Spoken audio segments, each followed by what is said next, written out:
Hello, everybody. This is the presentation for the online information session for the Summer Village of Poplar Bay's Land Use Bylaw Modernization and Focus Review Project. It's something that's kind of been underway through 2024, and we're at a point here where Council has asked myself, Brad McDonald with Municipal Planning Services, along with the administration to kind of walk through some proposed changes to the Summer Villages Land Use Bylaw. These changes are largely very much focused on ensuring that the land use bylaw is consistent with provincial legislation, consistent with other planning documents that the Summer Village has on the books, and is kind of modernized so that it reflects what a land use bylaw needs to have in it according to the Municipal Government Act. This meeting's being recorded because we will be posting it on the Summer Villages website for folks who are unable to attend, or for anyone that is only able to attend a portion of the meeting.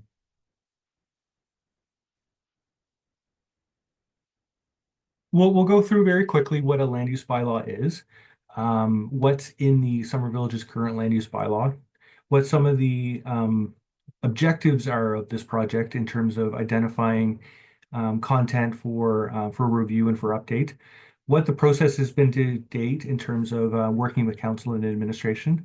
We'll walk through a summary of the focus changes that have been made to the current draft, and we'll talk a bit about the next steps in terms of the days following this public meeting, how we get to a point where council may consider this land use bylaw for adoption.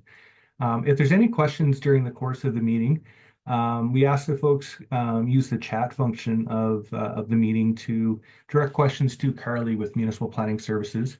And Carly can do her best to answer the questions for you if possible. Otherwise, she will raise them during the course of the meeting, or we'll save them to the end and have a bit of a discussion at the end.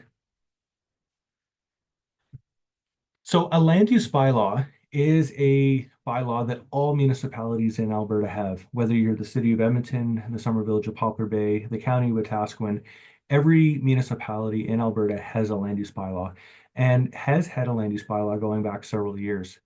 A land use bylaw is the document that establishes what the different processes are for applying for a development permit, applying for subdivision, how notification of a subdivision or development permit is done, how a municipality undertakes enforcement if development is occurring in a municipality that is inconsistent with the land use bylaw, and how appeals are made to development and subdivision decisions. It establishes regulations for specific and general types of development. So if you want to build a fence, build a home, build an accessory building, do major landscaping, operate a business, the land use bylaw has regulations in there that indicate what can and can't occur. And if it is able to occur, what specific site considerations need to be met in order for approvals to be given by the municipality. The land use bylaw divides a municipality into different land use districts. In common English, this is often called zoning or a zoning bylaw. In Alberta, it's referred to as a land use bylaw with land use districts. But in each district, it identifies different permitted and discretionary uses that are allowed within each district. So in the Summer Villages case, there is a residential district. There is another large lot residential district. And there's also one dealing with parks and environmental areas as well. A land use bylaw is often the largest and longest, and in some ways the most boring bylaw a municipality will pass. It has to consider a lot of different scenarios. It has to address different types of development that can and should not occur in your community, to make sure that there is rules in place to identify what can and can't happen in certain areas in your municipality. The Summer Village's current land use bylaw, which is Bylaw 161, was originally written back in 2002, and it's been amended a few times over the years. But the original core of the document is from almost 25 years ago. And in that time, there's been several changes to provincial legislation, different regulations and policies at the provincial level, and even things like department names and agency names have changed. And that leads to a scenario where there is content in the land use bylaw that just is not up to date with modern requirements. And it doesn't mean that the land use bylaw is something that can be thrown out entirely right now. But it means that anyone using it, whether you are administration, a resident of the community, or council, you have to kind of balance the adopted bylaw along with that legislation and be able to interpret um, what the land use bylaw says versus what provincial legislation says, and be able to kind of pull and identify what those little changes and tweaks need to be. In recent years, the Summer Village adopted a new municipal development plan, which guides future land use and development in your community, as well as the South Pigeon Lake Intermunicipal Development Plan, which is shared with the other summer villages on the south side of the lake, along with the county of Wetaskiwin. And those planning documents provide forward, future-looking policies that indicate what a land use bylaw for a municipality should have within it. And this land use bylaw just needs to be consistent with those documents as well.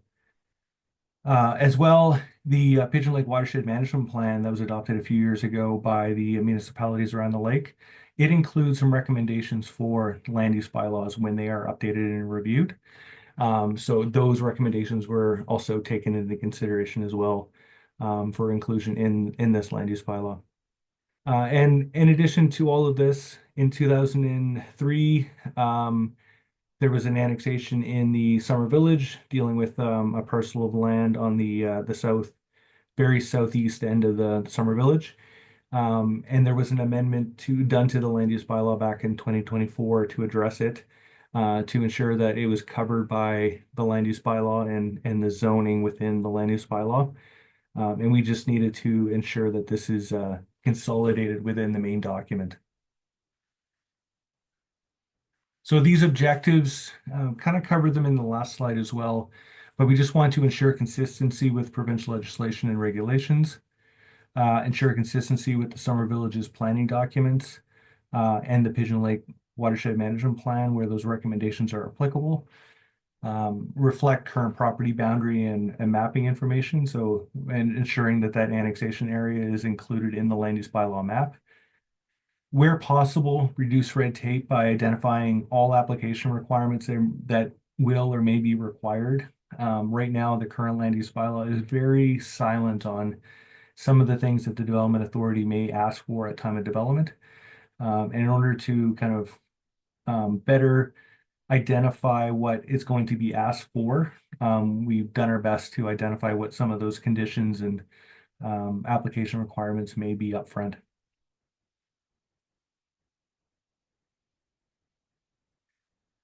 To date, our office, Municipal Planning Services, we've been meeting with council and administration to discuss areas in the land use bylaw that are kind of lacking in terms of being consistent with modern development and subdivision processes, where there's inconsistencies and gaps, and where things are just generally quite out of date. We prepared a draft land use bylaw for council's review a couple months ago, and have met with council a few times to kind of refine and tweak that draft so that it's at a point where council's happy with it. And this process has kind of been going on from last summer till now. We sent out a newsletter to community members kind of explaining the purpose of the project, and what some of the key changes are or proposed changes are to the land use bylaw. This was sent out to residents back in January. And as part of that, we invited folks to this meeting here tonight to ask questions and to just get a little bit more information about some of the proposed changes in the land use bylaw. So with that bit of background information presented, we'll just kind of walk through what some of the proposed changes are here. and give you the opportunity to hear what some of these highlighted changes are. And I think, generally speaking, a lot of the changes are found within the administrative and kind of more process-driven sections in the land use bylaw. Things that deal with specific land uses and general land uses, those have largely been left alone. We haven't really added too much in terms of additional regulations for specific and general land use topics. Mainly the changes that were directed by council have been ensuring that the processes that need to be followed are consistent with provincial legislation. So one of the new sections in the land use bylaw here is a list of amendments. And right now this is an empty page. But what we propose to have in here is a page at the beginning of the document that identifies any amendments that are made to the land use bylaw. So that when the document is open, folks can see when the most recent changes were made, where they were made in the document, and what the overall purpose of it was to be. In addition to consolidating it with the main document itself in the future, this will just kind of be able to explain what recent changes have been made to were made to the land use bylaw. We also included a guide to using the land use bylaw. This is a bit of a preface page to assist the reader with being able to read and understand the land use bylaw. Land use bylaws are, by their very nature, very complicated and quasi-legalese worded document. They're not easy to follow, and we just wanted to be able to provide a little bit of an assist to the reader to understand that not every individual regulation or line in the document can be read on their own, that you need to be able to look at multiple sections and understand how things work together. And part of this is pointing folks in the direction of asking questions to administration when they have questions about development permit processes, amendments, enforcement, so that they're able to get advice on how to pursue what they're looking to do in the summer village. Excuse me. Getting into the the numbered sections of the document, the list of amendments and the guide to use in the land use bylaw, those are not approved as part of the document, and they can change as additional information is needed to better explain things or as amendments are made. Section 1, administration, deals with the administrative function of the land use bylaw.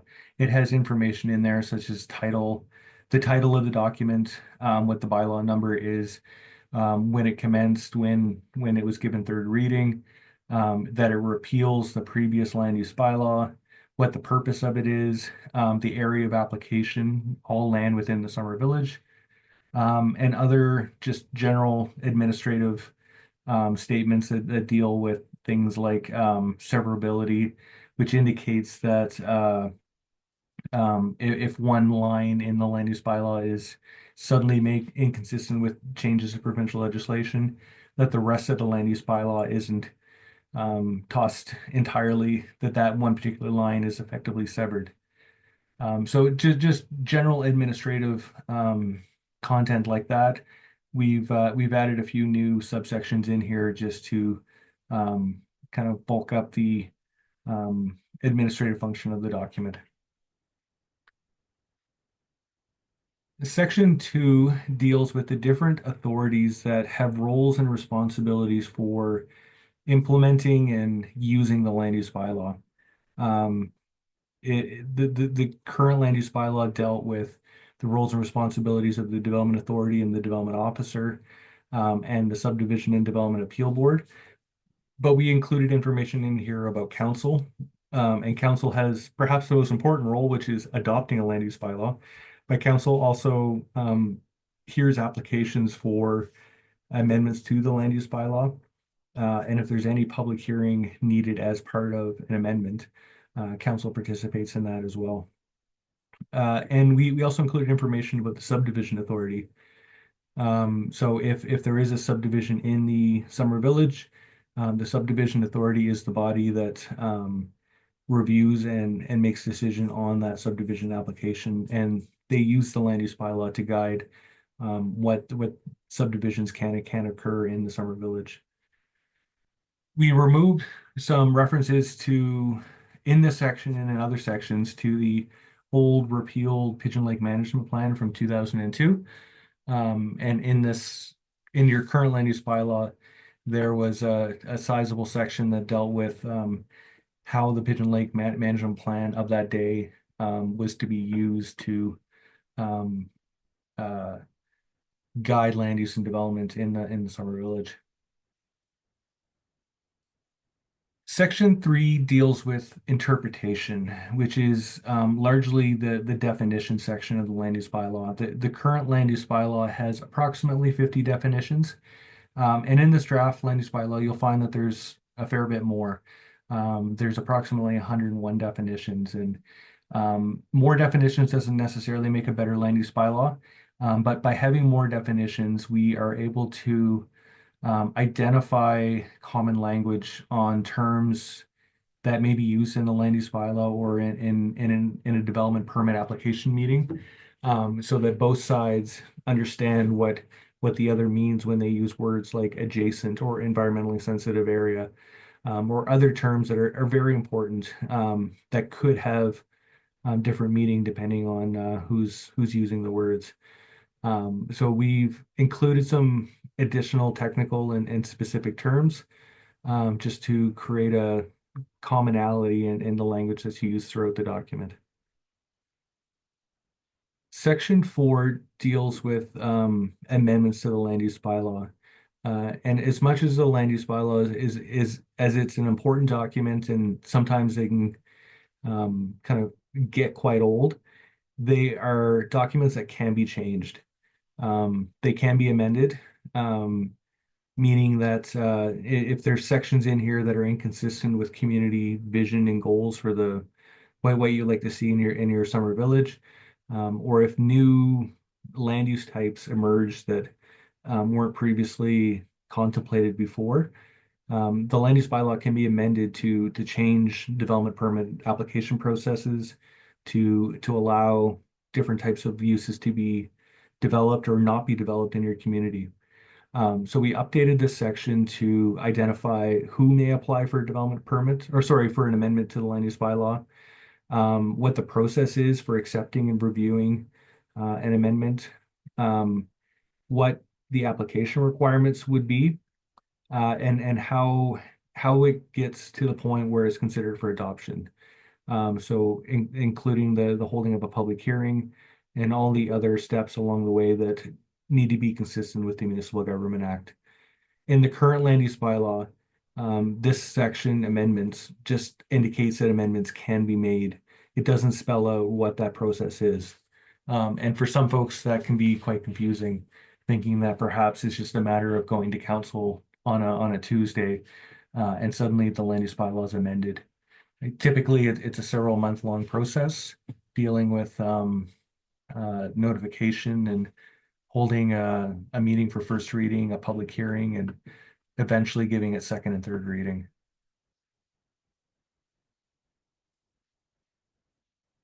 Section 5 is a section that deals with development permits, and specifically what information needs to be collected as part of a development permit application, how that development permit application is reviewed, and how different decisions can be made on a development permit. It's a pretty important section, and I invite anyone interested in the land use bylaw to definitely have a close look at Section 5, to just to be able to better understand what doing development in a summer village requires. Section 5.1 just identifies that development permits are required to ensure development is achieved in an orderly manner. And it just identifies that the responsibility of the development proponent, to follow the rules of the summer village when doing development. Not all development requires a development permit, though, and that's a pretty important thing to point out. In the current land use bylaw, there's a few things that are noted as not requiring a development permit, but by the letter of the law, if it isn't listed as something that doesn't require a development permit, inversely, it anything that's not in that list would require a development permit.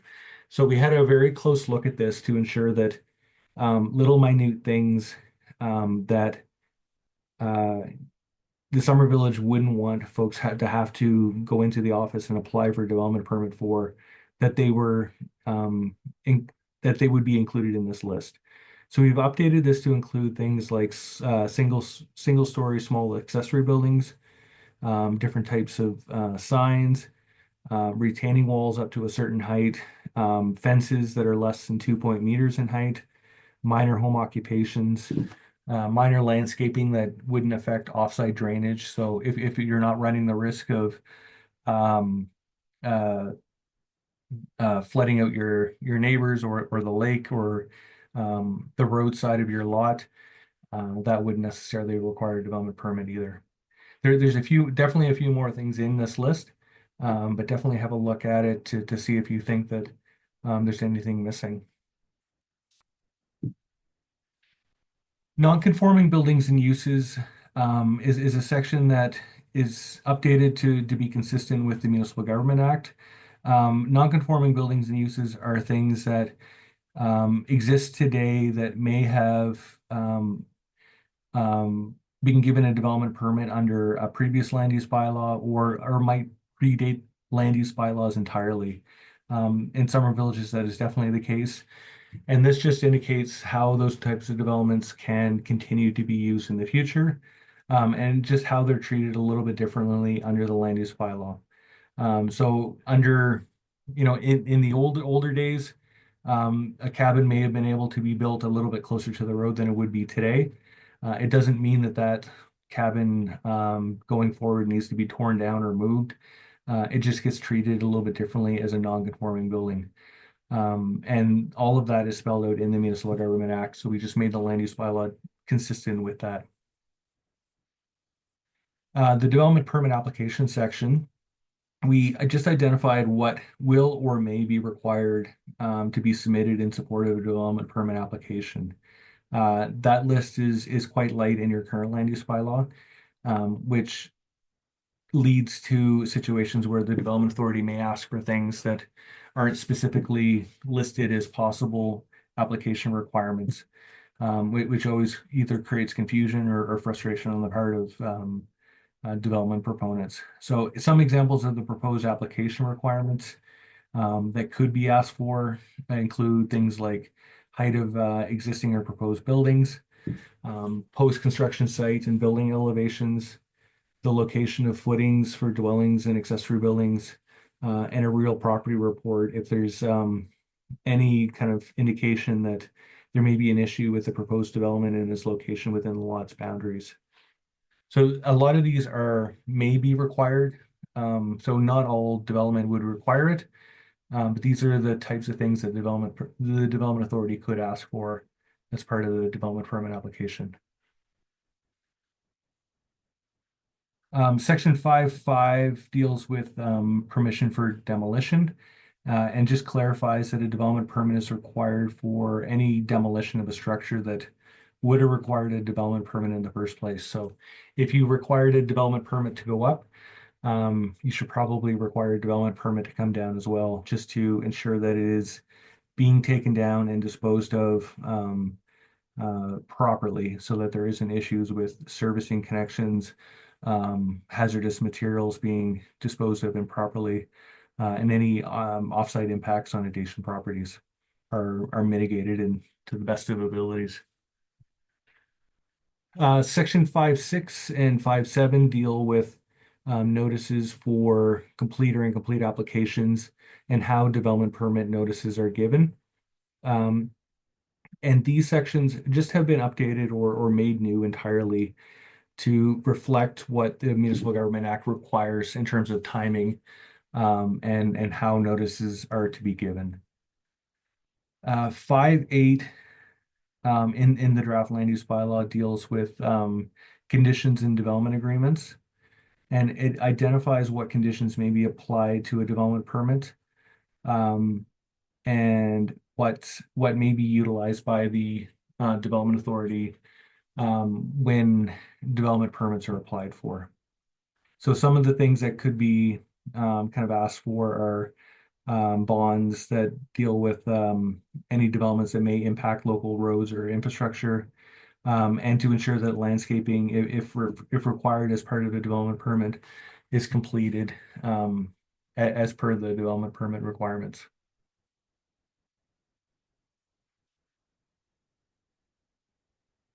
5.9 is the validity of development permit section, which identifies situations where former development permits may become invalid when new development permits are issued. So if you have a development permit for a house, if that house is to be renovated substantially and you require a new development permit, that new development permit is the one that supersedes the other. And it also identifies when a development permit may be canceled and for what reason. So if a development permit is issued in error or with incorrect information, development permits can be canceled. 5.10 is the variance section, and variances um, are things that the development authority can do to grant approval for a development when, even though it's an appropriate use of land, just because of the site configurations or minor little considerations, what's being proposed doesn't quite fit with the land use bylaw.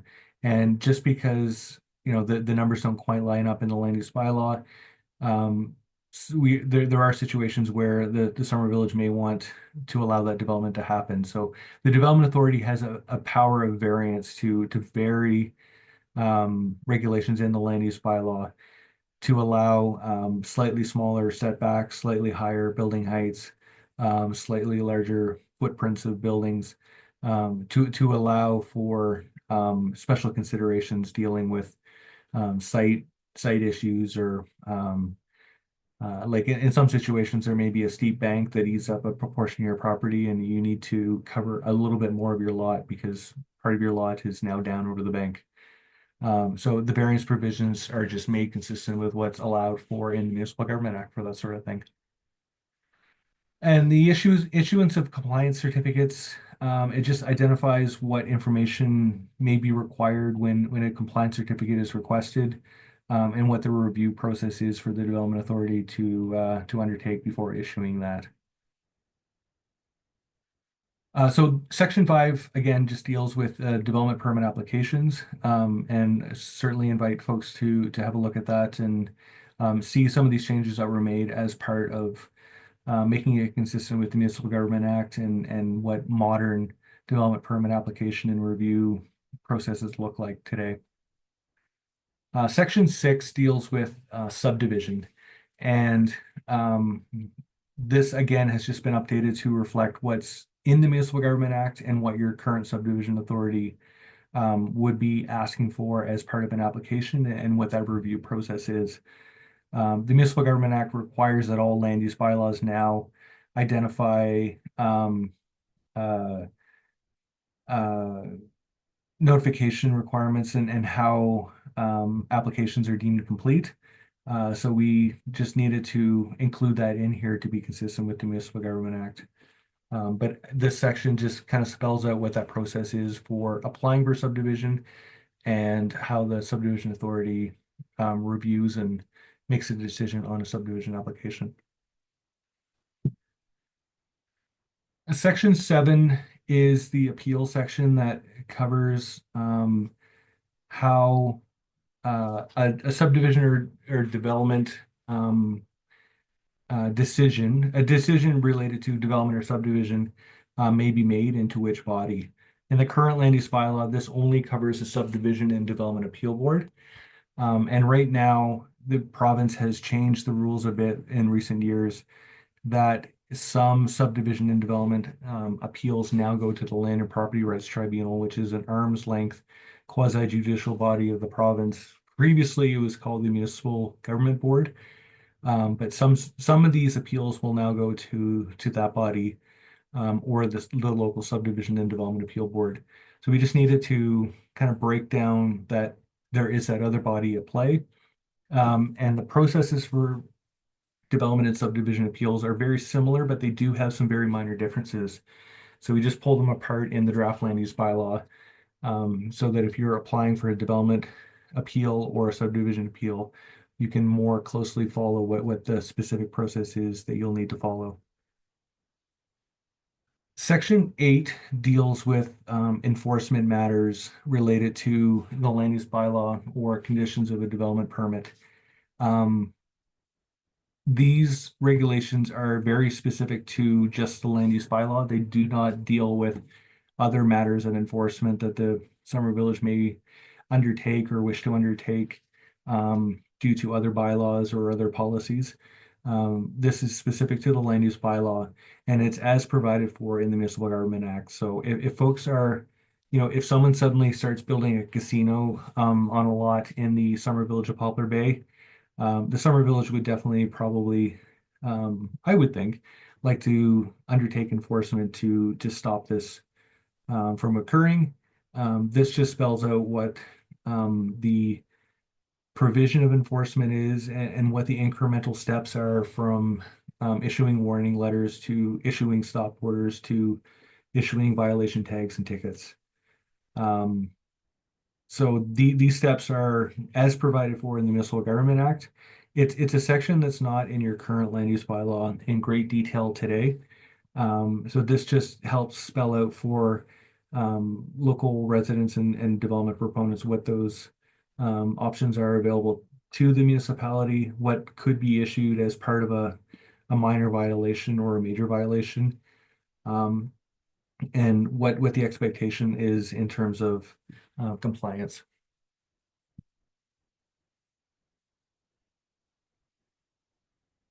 In section 9 of the land use bylaw, there are several subsections, I believe 19 in total, that deal with specific and general land use categories that are addressed in the land use bylaw. The ones shown in red are ones that are new or are significantly updated as part of, largely as part of including recommendations from the Pigeon Lake Watershed Management Plan or your municipal development plan. And others are just sections that have been missing regulations that the Summer Village has historically had the same approach for, but we just wanted to more clearly spell out what those regulations are. The one shown in yellow, we have just a little bit of additional slide information to kind of go over, but largely a lot of these sections have been left alone or have been tweaked only to better clarify what the regulations are in the land use bylaw. So boathouses are something that are not currently addressed in the land use bylaw. And as per council's direction, we just indicated that they are prohibited, that the land use bylaw prohibits the construction of new boathouses in the Summer Village. Under section 916, pets and the keeping of animals, which is a bit of a conglomeration of existing regulations in the current land use bylaw, but put under its own new subsection here. Right now in your current land use bylaw, it really only identifies what notification requirements would be if a new agricultural operation was to be developed in the county near the Summer Village and how Summer Village residents would be notified. That's now something that's covered under your intermunicipal development plan that deals with the various municipalities and the county on the south end of the lake. So if there is a agricultural operation that's proposed near the Summer Village, the county will notify as per the intermunicipal development plan.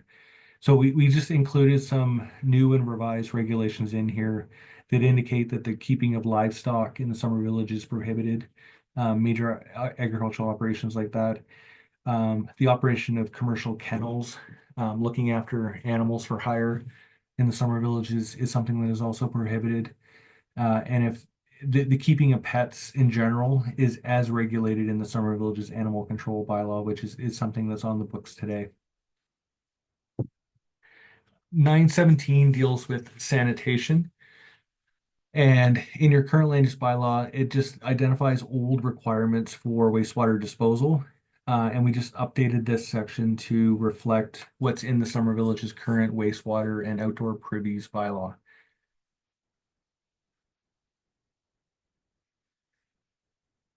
9.6 is a section dealing with environmental protection, and I indicated that it's not currently addressed because it's a new section. Your current land use bylaw does pull from some recommendations and guidances from the 2000 Pigeon Lake Management Plan, but it is not something that is written in in regulation type language, which can be a bit confusing.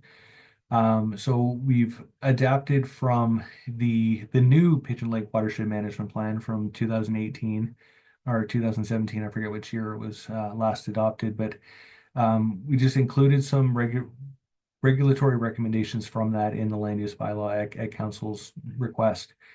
So these regulations deal with discouraging the removal of vegetation from front property lines along the lakefront, prohibiting the permanent disturbances of watercourses, wetlands, and water bodies, um, requiring development permits for anything that deals with shoreline modification.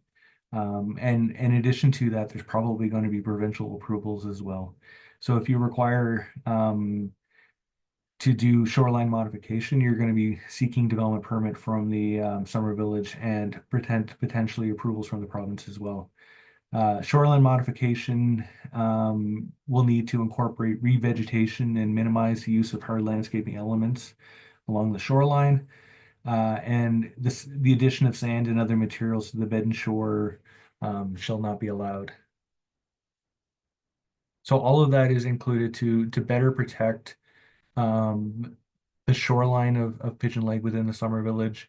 A lot of the other summer villages that have recently reviewed their land use bylaws have adopted very similar regulations as well. I'm recognizing the importance of the lake and the lake's health to the overall recreational enjoyment of folks that live or stay at the lake part-time. Erosion and sediment control is also something that's important to manage to improve and protect the quality of the lake. It's something that's not addressed in your current land use bylaw. The regulations for it have been again adapted from the Pigeon Lake Watershed Management Plan. And what this would do is require an erosion and sediment control plan, which may be required to control and restrict sediment from leaving the site when you're doing a major development that could affect um, uh, sediments and erosion on site that would impact adjacent properties, the lake, or municipal infrastructure such as the road and ditch system. And this would only be required for major developments such as doing significant grading, stripping, major landscaping on the property, or constructing new dwellings and accessory buildings. So if you're building a new home on a lot, you're probably already going to be looking at how you're going to control erosion and sediment on your property. This would just make it as part of the development permit application process.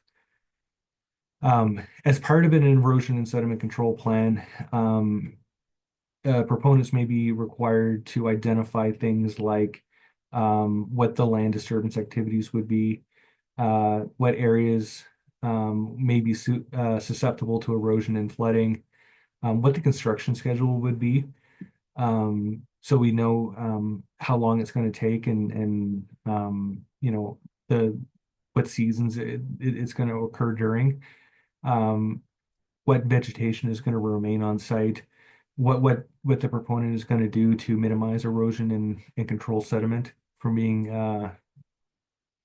distributed on site, and any other measures as required by the development authority, depending on the scale and intensity of the proposed development.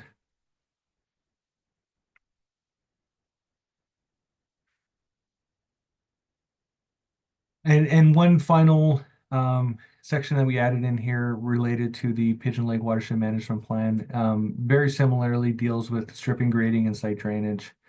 Um, so doing things like stripping a lot entirely, or doing major alterations to drainage, these are things that will require a development permit, whether you're developing a property or, sorry, developing a new dwelling or just recontouring the lot. Those types of things will require a development permit. Um, the land use bylaw indicates that the lot should be graded so that any runoff from the site that flows into the lake or towards the street is clean and at pre-development levels. Um, the a lot grading drainage plan may be required in cases where uh, the proposed development may increase runoff onto adjacent lands. And should include a lot of the things that the erosion and sediment control plan would also include, in addition to things like pre and post development lot elevations and grades, identifying design elevations, surface gradients, and swale locations, identifying how that runoff will be controlled, both in terms of site grading and intervention measures. And again, anything else that the development authority feels that may be necessary to assess the application.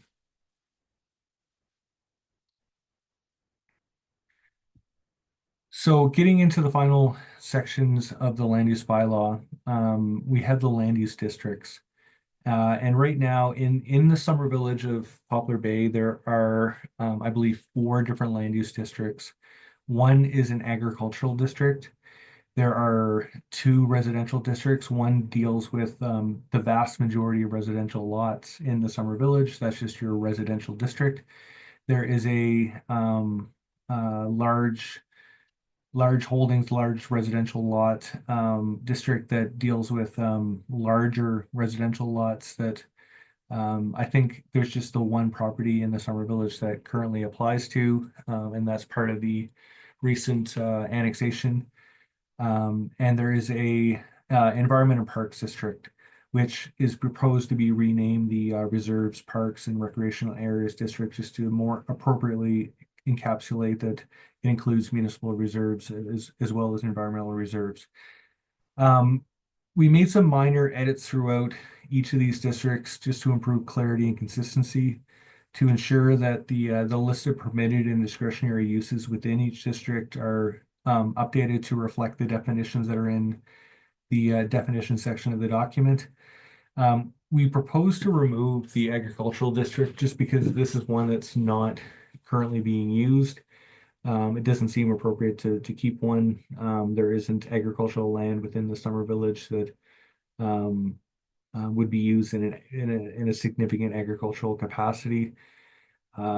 Recognizing that the primary use of land in the summer village is residential, we just thought it most appropriate to keep lands zoned for residential uses when they're privately held like that. And again, we made a bit of a renaming tweak to the Environment and Parks District to become the Reserves, Parks, and Recreation Areas District. So the next slide here shows what the current land use district map looks like. And it is a bit confusing. There is a preface up at the beginning of the document that just indicates that all land within the summer village is classified or districted as residential, which is not entirely true in that that would mean that there is no land designated as P for parks.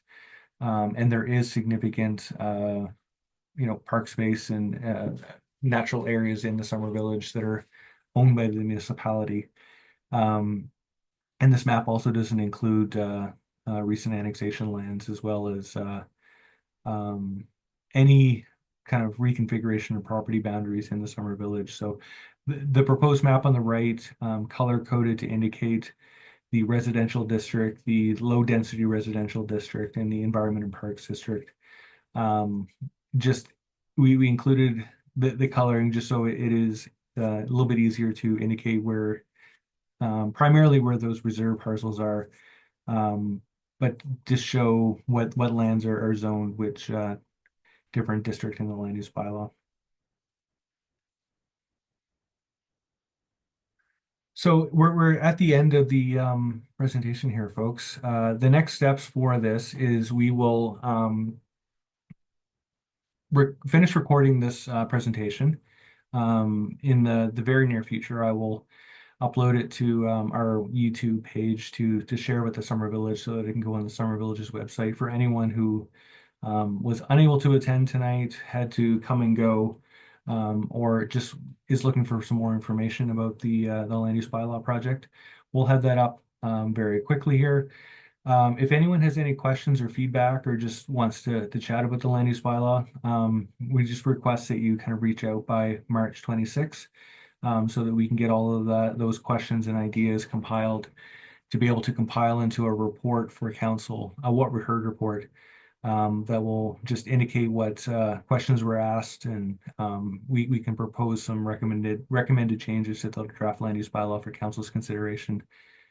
Once that is all done, and council feels that the draft land use bylaw is ready for consideration for adoption, there will be a meeting where it is given or is considered for first reading.